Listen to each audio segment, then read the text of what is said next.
So hello everyone, आज मैं आपके लिए एक्सप्लेन करूंगी द इटरनल स्ट्राइफ का एपिसोड 2। इसके फर्स्ट वीडियो का लिंक आपको डिस्क्रिप्शन में मिल जाएगा, तो आप वहां से चेकआउट कर सकते हैं। तो जैसा कि पिछले एपिसोड में हमने देखा था, हमारे हीरो बाइजुआन के पास अलौकिक शक्तियाँ थी, मगर अभी तक वो उसे एक्सेस नहीं कर पाया, जिस वजह से उसकी गर्लफ्रेंड मिंग्यू ने उसके साथ ब्रेकअप कर लिया। तो बाइजुआन ने भी ठान लिया कि वो कड़ी मेहनत करके बहुत पावरफुल बनेगा, इसलिए उसने एक ट्रायल देकर अपने ग्रैंडफादर को उसे कुछ मार्शल आर्ट सिखाने के लिए मना लिया था। अब आगे तो ओपनिंग सीन में हम एक अलग ही दुनिया देखते हैं, जहाँ पर एक सीक्रेट डोर से एक बंदा अंदर दाखिल होता है। उसका नाम जैंग था और वो एक डीमन से मिलने गया था। अगर आपने एपिसोड 1 देखा है तो आपको पता होगा कि ये डीमन हजारों साल पहले यंग मास्टर के हाथों से बच निकला था। अब ये डीमन लॉर्ड जैंग से पूछता है कि बताओ, क्या तुमने उस बंदे को ढूंढ निकाला जिसके पास इसेंस स्टोन है? तो जैंग कहता है हाँ, वो बंदा डुगू फैमिली का मेंबर है, लेकिन हमारे अलावा भी कुछ लोग हैं जो उस पावरफुल इसेंस स्टोन को हासिल करना चाहते हैं। जिस पर वो डीमन लॉर्ड कहता है कि मेरे पास गोल्ड स्टोन्स है, उसी से मेरी लाइफ स्पैन बढ़ रही है, मगर मुझे 2 इसेंस स्टोन चाहिए ताकि मैं यंग मास्टर की सारी पावर्स को हासिल कर इमॉर्टल बन पाऊँ। तो जैंग कहता है मैं कुछ भी करके वो इसेंस स्टोन हासिल करूंगा। अब अगले सीन में हम अपने हीरो बाइजुआन को देखते हैं, जो यून के साथ फाइट कर रहा था, और बाइजुआन के दोस्तों ने उस पर शर्त भी लगाई थी, अगर बाइजुआन जीता तो इन लोगों को पैसे मिलने वाले थे। लेकिन बाइजुआन की हालत देखकर उन्हें डाउट हो रहा था कि वो ये मैच जीतेगा या हारेगा। तभी बाइजुआन का जिगरी दोस्त कहता है कि अरे तुम्हें उस पर भरोसा रखना होगा, देखो ट्रस्ट के अलावा कुछ नहीं होता। तो तीसरा बंदा कहता है अच्छा, अगर ऐसी बात थी तो तुमने बाइजुआन पर पैसे क्यों नहीं लगाए? तो कहते हैं देखो, ट्रस्ट तो ट्रस्ट होता है और पैसा तो पैसा होता है, मुझे नहीं लगता कि बाइजुआन की वजह से मैं जीत पाऊंगा, इसलिए मैंने तो यून पर शर्त लगाई। तो बंदे कहते यार तुम तो बहुत डुप्लीकेट हो। इधर बाइजुआन यून के हर एक अटैक को डॉज कर रहा था। तो यून उससे कहता है कि अरे वाह बाइजुआन, आज क्या बात है, तुम्हारी आंखों में तो एक अलग सा कॉन्फिडेंस है। जिसके बाद वो नेक्स्ट मूव के लिए एक दूसरे पर जंप लगाते हैं। और तभी बाइजुआन को कुछ दिनों पहले हुई बातें याद आती है। उसे पता लगा था कि उसके ग्रैंडफादर एम्परर लेवल के कल्टीवेटर हैं, और उन्होंने उसे उनकी पहले मूव के बारे में भी बताया था, जिसे अर्थ लेवल डिवाइन पावर भी कहा जाता है। बाइजुआन उनसे कहता है कि आप तो अर्थ लेवल के कल्टीवेटर हो, तो आप मुझे ये सब क्यों नहीं सिखाते? जिस पर किंग मिंग हंसने लगते हैं और कहते हैं बच्चे तुम अभी ग्राउंड लेवल पर हो, अगर तुम्हें इसे सीखना है तो खुद को साबित करना होगा। अर्थ लेवल की टेक्निक हमारे डुगू फैमिली में पीढ़ियों से चलती आ रही है, वो जनरेशन टू जनरेशन पास होती है, और ये एक टॉप नॉच डिफेंस टेक्निक है। इसकी जैसी पावरफुल टेक्निक दुनिया में कहीं पर भी नहीं है। इसे सीखने के लिए तुम्हें सब्र रखना होगा और साथ ही ढेर सारी प्रैक्टिस भी करनी होगी, और तभी तुम इस यूनिक टेक्निक को मास्टर कर पाओगे। और बच्चे मेरे हिसाब से तुम अभी उसके लिए तैयार नहीं हो, तुम्हें पहले अपने बेसिक को क्लियर करना होगा। जिस पर बाइजुआन कहता है ग्रैंडपा, अगर ऐसी बात थी तो आपने उस दिन मेरे से ट्रायल क्यों ली? मैंने उस ट्रायल को पास करने के लिए कड़ी मेहनत की, मुझे उम्मीद थी कि आप मुझे कुछ एडवांस टेक्निक सिखाओगे, लेकिन आप तो अभी बहाने मार रहे हो। तो किंग मिंग हंसते हुए उसे समझाते हैं कि बच्चे वो ट्रेनिंग ही तुम्हारी मार्शल आर्ट प्रैक्टिस की शुरुआत है, उसी ट्रेनिंग के साथ तुम्हारी एक वॉरियर बनने की जर्नी शुरू हो गई। जैसे तुम अपनी कुंग-फू को रिफाइन कर पाओगे, तुम्हें समझ आएगा कि ये ट्रायल मैंने क्यों ली थी। आगे चल के तुम्हें और बहुत सी ट्रायल देनी पड़ेगी, और उन्हीं से तुम पावरफुल बनोगे। और अब कहानी वापस से प्रेजेंट टाइम में आ जाती है, जहाँ पर यून और बाइजुआन लड़ रहे थे। सबको लग रहा था कि इस बार बाइजुआन ही जीतेगा, मगर अफसोस यून एक ही पंच में बाइजुआन को उठाकर दूर पटक देता है, और ये देखकर बाइजुआन के दोस्त अपना सिर पीटने लगते हैं। अब इन लोगों की सेकंड मैच चालू हो गई थी। यून बाइजुआन को चिढ़ा रहा था कि पता नहीं कौन सा कुंग-फू तुम सीख के आए हो, मैं हमेशा तुम्हारी कुत्ते जैसी धुलाई करता हूँ। और तभी ये देखती कि वहाँ पर ढेर सारे लोग आए हैं। उन्हें वहाँ देखकर रिक को बाइजुआन को बताता है कि ये तो वही लोग हैं जो उस दिन हमें शराब खाने पर मिले थे। अब वो मोटा आदमी कहता है अरे वाह, तुम्हें यहाँ देखकर बहुत खुशी हुई। अब उन्हें देखकर तो समझ आ रहा था कि ये लोग झगड़े करने वहाँ आए हैं। अभी यून बाइजुआन से कहता है कि ये लोग बहुत ज्यादा है और हम कम हैं, हम इनका मुकाबला नहीं कर पाएंगे, यहाँ से भागने में ही हमारी भलाई है। बाइजुआन को भी उसकी बात में दम लगता है, तो बड़े प्यार से कहता है अरे वाह, तुम लोगों को यहाँ देखने की उम्मीद नहीं थी, मुझे लगता है कि तुम भी यहाँ पर प्रैक्टिस करने आए हो। वैसे हमारी भी प्रैक्टिस पूरी हो चुकी है, तो हम यहाँ से जाते हैं और तुम लोग आराम से प्रैक्टिस करो, बाय बाय। तभी वो मोटा चिल्लाकर कहता है कि ओए, तुम्हें जाने के लिए किसने बोला? हम यहाँ पर प्रैक्टिस करने नहीं आए थे, बल्कि तुम्हें सबक सिखाने आए हैं। तो यून कहता है अरे मोटे, तुझे क्या लगा हम तेरे से डरते हैं? चलो आज मैं देखता हूँ कि तुम में और तुम्हारे चमचों में कितना दम है। तो मोटा अपने साथियों से कहता है कि इन सबको खत्म कर दो, लेकिन तभी एक लड़की की आवाज आती है। वो कहती है कि ऐसा सोचने की हिम्मत भी मत करना। और तभी एक लड़की फ्लाई करते हुए उनके सामने आ जाती है। वो सभी को बताती है कि मेरा नाम रेना है और मैं विच हिडन विंड की डिसाइपल हूँ। मैं बहुत सालों से हमारे मार्शल वर्ल्ड में शांति कायम करना चाहती हूँ। मैं लोगों की फाइट छुड़ाती हूँ और मुझे अच्छे से पता है कि तुम लोगों के झगड़े की कोई वजह होगी। तो क्या आप लोग मुझे बता सकते हो कि आप लोगों में क्या हुआ है, ताकि हम लोग डिसाइड कर पाए कि गलती किसकी थी और फिर हम बात करके इस मसले को हल कर सकते हैं। तभी बाइजुआन का दोस्त रिक को बताता है कि मोटा आदमी देख रही हो ना, इसने उस दिन होटल में एक लड़की को छेड़ा था। वो लड़की इसे मना कर रही थी, लेकिन ये था कि उस पर जबरदस्ती किए जा रहा था, जिस वजह से मेरे दोस्त बाइजुआन ने उसके साथ फाइट की। तो मिस अब आप ही बताइए, इसमें मेरे दोस्त की क्या गलती है? हम लोग हमेशा कमजोरों की मदद करते हैं और उस दिन भी हमने वही किया। अब आप ही बताओ कि इसमें झगड़ा करने वाली क्या बात है? जिस पर वो मोटा आदमी कहता है ईशान पट्टी मत कर। मुझे तो याद भी नहीं कि तुम किस दिन की बात कर रहे हो। मैंने आज तक किसी लड़की पर जबरदस्ती नहीं की, लेकिन उसकी बात करने के अंदाज से सभी को समझ आ रहा था कि वो झूठ बोल रहा है। तो बाइजुआन के दोस्त उसे झूठा झूठा बोलकर चिढ़ाने लगते हैं। रेनी उन दोनों पार्टीज की बातें सुन रही थी। वो कह रही थी कि तुम झूठे हो, तो ये कह रही थी नहीं नहीं तुम झूठे हो। लेकिन थोड़ी देर में उसे पता चल जाता है कि ये मोटा आदमी झूठ बोल रहा है, इसलिए वो मोटा अपने एक आदमी को उस पर अटैक करने के लिए भेज देता है। तो रेनी अपनी तलवार के हैंडल से उसे नीचे गिरा देती है, जिसके बाद वो बाइजुआन से कहती है कि मुझे पता नहीं क्यों ऐसा फील हो रहा है कि मैं तुम्हें जानती हूँ। क्या तुम मुझे अपना नाम बता सकते हो? पहले तो बाइजुआन अपने दोस्तों की तरफ देखने लगता है, क्योंकि उसे यकीन नहीं हो रहा था कि रेनी उसी से बात कर रही है। जिसके बाद उसे ग्रीट करते हुए कहता है कि मेरा नाम बाइजुआन डुगू है और मैं डुगू फैमिली का मेंबर हूँ। अब डुगू ये नाम सुनकर रेना थोड़ी सोच में पड़ जाती है। वो सोचती है कि मेरे मास्टर ने भी मुझे यही नाम बताया था। तो तुरंत ही बाइजुआन से कहती है कि मुझे मेरे मास्टर ने आप ही से मिलने यहाँ भेजा है। ये अफसोस की बात है कि हम दोनों एक दूसरे को नहीं जानते, लेकिन मैं आपसे कुछ जरूरी बात करना चाहती हूँ। जिस पर बाइजुआन कहता है कि आप जो चाहे वो पूछ सकती हो, मुझे जो पता है मैं आपको बता दूंगा,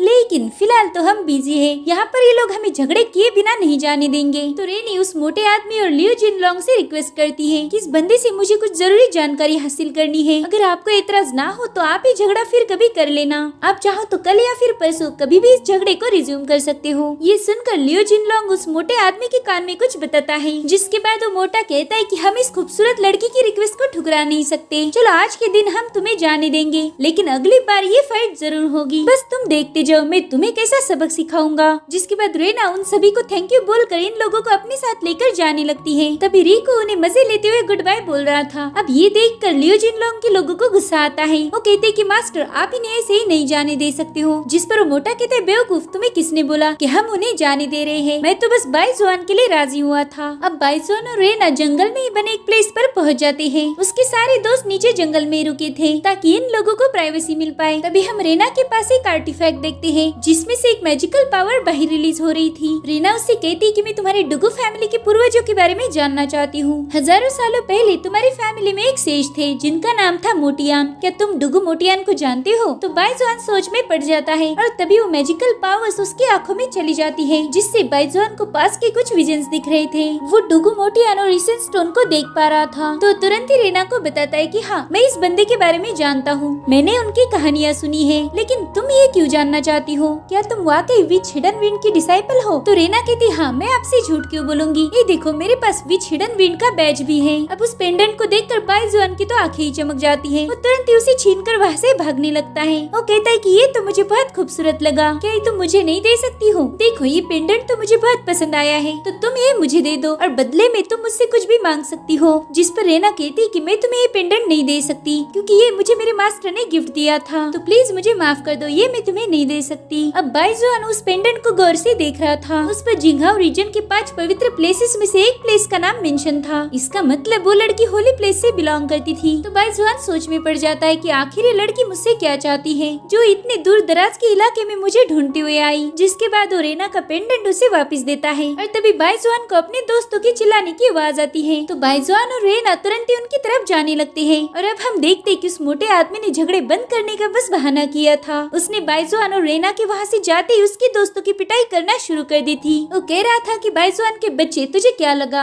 कि मैं इतना सीधा बंदा हूँ? खैर अब तुझे पता चलेगा कि मैं कितना खतरनाक हूँ। और तभी बाइजुआन वहाँ आके उन गुंडों को मारना शुरू कर देता है, लेकिन बेचारे बाइजुआन को वहाँ पहुँचने में बहुत देर हो गई थी। तब तक उसके दोस्त बुरी तरह से घायल हो चुके थे। और रिको को उठाकर पूछने लगता है कि मेरे दोस्त बताओ यहाँ पर क्या हुआ था? तो कहता है कि तुम्हारे जाते ही उन लोगों ने हम पर अचानक से हमला किया और हमें यहाँ लेकर आए। हमारे बाकी के साथी भी घायल हो चुके हैं। तुम मेरी फिक्र मत करो, जल्दी से यहाँ से चले जाओ, नहीं तो तुम्हें भी जिंदा नहीं छोड़ेंगे। इतना कहकर वो दम तोड़ देता है। रिको बाइजुआन का बहुत अच्छा दोस्त था, जिस वजह से बाइजुआन को उसकी मौत का सदमा लग जाता है। वो बहुत दुखी हो जाता है और उसका नाम पुकार पुकार कर रोने लगता है। अब वो मोटा अपने लोगों से कहता है कि तुम उसकी शक्ल क्या देख रहे हो, जाके उसे खत्म कर दो। और इधर बाइजुआन के गुस्से का बांध भी टूट चुका था। अब वो अपना एसेंस स्टोन बाहर निकाल लेता है और फिर उसी स्टोन की पावर्स का यूज करते हुए उन लोगों की पिटाई करना शुरू कर देता है। लेकिन वो लोग संख्या में बहुत ज्यादा थे और तभी यून वहाँ पर पहुँच जाता है। वो बाइजुआन से कहता है कि तुम जल्दी से यहाँ से निकल जाओ, मैं तब तक इन लोगों को संभाल लूंगा। लेकिन बाइजुआन घर जाने से मना कर देता है। वो कहता है हम साथ ही जाएंगे। अब उस मोटे से पूछता है कि बताओ मेरे बाकी के भाई कहाँ पर हैं? तब तक रेना भी वहाँ पर पहुँच चुकी थी। वो उस मोटे से पूछती है कि तुमने लड़ाई क्यों की, क्या तुम हम सबको मारना चाहते हो? जिस पर मोटा कहता है नहीं मेरी जान, तुम्हें हरगिज नहीं मारूंगा, तुम्हारे साथ तुम्हें शादी करूंगा। जिसके बाद वो जोर जोर से हंसते हुए अपने लोगों को उन पर अटैक करने के लिए भेज देता है। तो बाइजुआन भी अपने स्टोन से उनके साथ लड़ने लगता है और रेना उसके दोस्तों को बचा रही थी। इधर बाइजुआन स्टोन का यूज तो कर रहा था, लेकिन फिर भी वो उन गुंडों को पीट नहीं पा रहा था। अब वो सभी गुंडे उसे चारों ओर से घेर लेते हैं, जिस वजह से बाइजुआन और कमजोर पड़ चुका था। इधर यून एक बंदे को बचाई रही थी कि तभी लियो जिनलोंग पीछे से आकर उस बंदे में अपनी तलवार घुसा देता है, जिससे उसकी वहीं पर मौत हो जाती है। और इस तरह से बाइजुआन ने अपने तीनों दोस्तों को खो दिया था। वहीं दूसरी तरफ हम बाइजुआन को देखते हैं, जिसकी हालत बद से बदतर हो गई थी। लिन देखता है कि वो मोटे आदमी के गुंडे बाइजुआन को बहुत पीट रहे थे, तो वो उनसे कहता है कि तुम्हारा झगड़ा मेरे साथ है, तो यून और मिस को यहाँ से जाने दो, तुम्हें मेरे साथ जो करना है वो करो। जिस पर वो मोटा कहता है कि अगर तुझे इन्हें बचाने का इतना ही शौक है तो उठ जा और हमारे साथ फाइट कर। अभी लियो जिनलोंग कहता है कि ये सभी लोग सीटू और डुगु फैमिली के मेंबर्स हैं और ये फैमिली बहुत खतरनाक है, तो हमें जल्दी से इन सबको निपटा कर यहाँ से भागना होगा। तो मोटा तुरंत ही बाइजुआन पर फाइनल अटैक करने ही वाला था। तभी रेना बीच में जाने लगती है, लेकिन यून उसे ऐसा नहीं करने देता। वो सीधी जाकर उन दोनों के साथ भिड़ जाता है, जिसके बाद वो एक ही स्लैप में उस मोटे और उसके दो चमचों को दूर फेंक देता है। अब वो बाइजुआन को संभालने में बिजी था कि तभी लियो जिनलोंग उसके ऊपर पीछे से हमला करने आता है। साथ ही रेना भी उसके अटैक को रोकने आ रही थी, लेकिन वो मोटा रेना की तलवार को अपने भाले से साइड में कर देता है और लियो की तलवार सीधे जाकर यून के सीने के आर पार हो जाती है। दरअसल लियो जिनलोंग बाइजुआन को मारना चाहता था, लेकिन यून ने बीच में आकर खुद को सैक्रिफाइस कर दिया। अब यून की ऐसी हालत देखकर बाइजुआन गुस्से में लाल हो जाता है। उसे तो यकीन ही नहीं हो रहा था कि उसने अपने सभी दोस्तों को एक ही झटके में खो दिया। वो इतना भड़क गया था कि उसकी आंखों से रेड ऑरा बाहर निकलने लगती है और इसी के साथ उसे कुछ विजन्स दिखने लगते हैं, जिसमें वो देख पाता है कि मिंग्यू ने उसे बचाने के लिए खुद की कुर्बानी दी। दरअसल उसे हजारों सालों पहले जो भी बातें हुई थी वो सब दिख रही थी और अब वो स्टोन भी अपना कलर बदल देता है। बाइजुआन के गुस्से की वजह से वो एक्टिवेट हो चुका था। अब बाइजुआन के आसपास एक स्ट्रॉन्ग डिमोनिक एनर्जी फ्लो होने लगती है, साथ ही वो स्टोन भी हवा में फ्लोट कर रहा था। उस स्टोन की सारी पावर्स बाइजुआन के अंदर जा रही थी, जिस वजह से उसे बहुत तकलीफ होने लगती है। और फिर वहाँ पर एनर्जी का एक बहुत बड़ा ब्लास्ट होकर उसमें से एक एनर्जी का फ्लो आसमान में चला जाता है और अब हम बाइजुआन का असली फॉर्म देखते हैं। उसमें खतरनाक डिमोनिक पावर्स आ चुकी थी। वो सिर्फ एक ही सेंटेंस दोहरा रहा था कि मैं तुम्हें खत्म कर दूंगा। उसका रूप देखकर वहाँ मौजूद लोगों के पसीने छूट रहे थे। उन्हें तो समझ नहीं आ रहा था कि इस बंदे के साथ हो क्या रहा है। दरअसल बाइजुआन के अंदर यंग मास्टर टियानमू की पूरी पावर्स आ चुकी थी। वो कहता है कि ये बॉडी जिसकी भी है वो फिलहाल बहुत गुस्से में है और वो इन सभी को मारना चाहता है, तो अब इस बंदे का बदला मैं लूंगा, मैं इन सबको खत्म कर दूंगा। इधर वो मोटा तो बहुत डर गया था, इसलिए वो अपने चमचे से कहता है कि जाकर इसका मुकाबला करो, लेकिन इससे पहले कि वो बंदा कुछ कर पाए बाइजुआन उस पर अपनी डिमोनिक एनर्जी से हमला करता है। उस बंदे के साथ जिनलोंग की आधी टीम को ही खत्म कर देता है, जिसके बाद बाइजुआन जमीन पर पहुंच जाता है। उसकी पूरी बॉडी से डिमोनिक एनर्जी फ्लो हो रही थी और वही पावरफुल डिमोनिक एनर्जी उस पूरी जगह पर स्प्रेड हो जाती है। अब बाइजुआन बस हाथों के इशारों से ही उन लोगों को खत्म कर रहा था और ये देखकर लियो जिनलोंग और उस मोटे के तो होश ही उड़ गए थे। अब बाइजुआन उन्हीं की तरफ आगे बढ़ रहा था और ये दोनों भी उसका मुकाबला करने के लिए रेडी हो जाते हैं, जिसके बाद वो दोनों भी एक साथ मिलकर उस पर जंप लगाते हैं। लेकिन उनकी हरकतें देखकर बाइजुआन की हंसी छूट जाती है। वही दूसरी तरफ हम रेना को देखते हैं, जो यून के घाव को हील करने की कोशिश कर रही थी।